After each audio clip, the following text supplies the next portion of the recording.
గత కొన్ని రోజులుగా మనందరం కూడా ఎంపీటీసీ ఎన్నికలు ఎప్పుడు, జెడ్పీటీసీ ఎన్నికలు ఎప్పుడు, అసలు ఉండేటువంటి అవకాశం ఉంటుందా, మళ్ళీ ఎస్ఐఆర్ అయిపోయిన తర్వాతనే ఎలక్షన్స్ ఉండే అవకాశం ఉంది, ఇవన్నీ కూడా ప్రధానమైనటువంటి చర్చ అయితే కనబడతా ఉంది. సో ఇక్కడ చూసినట్లయితే వాటికి కొంత ముహూర్తం ఖరారైనట్టుగా తెలుస్తూ ఉంది. సో అక్టోబర్ తర్వాతనే ఎంపీటీసీ జెడ్పీటీసీ ఎన్నికలు ఉండేటువంటి అవకాశం ఉన్నట్టుగా తెలుస్తోంది. ఎంపీటీసీ జెడ్పీటీసీ హైదరాబాద్ సహా పలు మున్సిపల్స్కు సైతం కూడా అక్టోబర్ నవంబర్లోనే ఎన్నికలు పూర్తయ్యేటువంటి అవకాశం అయితే కనబడుతోంది. ఓటరు జాబితా సమగ్ర సవరణ ఎస్ఐఆర్ పూర్తయ్యే వరకు రాష్ట్రంలో స్థానిక సంస్థ ఎన్నికలుగా జరిగేటువంటి అవకాశం కనిపించడం లేదు.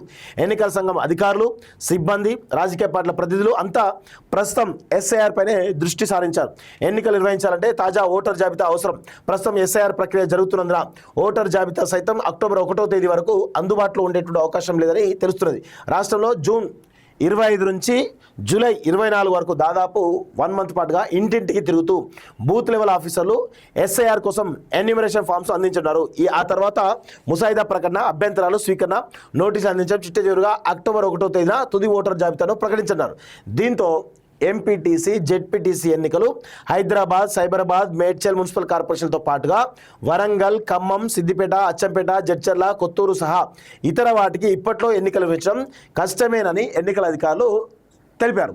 సో 100% ఈ యొక్క హైదరాబాద్ సంబంధించినటువంటి కార్పొరేషన్స్ ఏవైతే 3 కార్పొరేషన్లు కావచ్చు, లేకపోతే మిగతా వరంగల్ సంబంధించినటువంటి కార్పొరేషన్లు కావచ్చు, ఎంపీటీసీ జెడ్పీసీ ఎన్నికలు కావచ్చు, ఎస్ఐఆర్ ప్రక్రియ మొత్తం పూర్తి కావడానికి అక్టోబర్ 1వ తారీఖు వరకు పూర్తి అయ్యేటువంటి అవకాశం ఉందని చాలా స్పష్టంగా తెలుస్తోంది.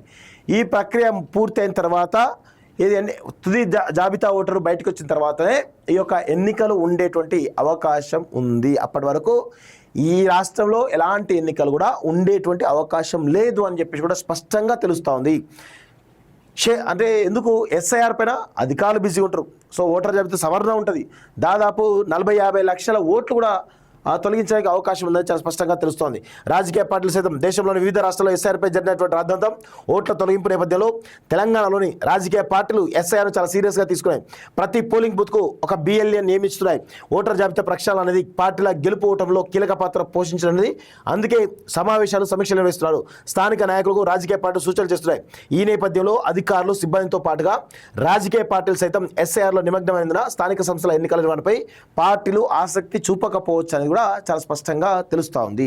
సో 100% అక్టోబర్ తర్వాతనే ఎంపీటీసీ జెడ్పీటీసీ ఎన్నికలు కానీ, కార్పొరేషన్ల ఎన్నికలు కానీ అక్టోబర్ తర్వాతనే ఉండడానికి మెండుగా అవకాశాలు ఉన్నాయి.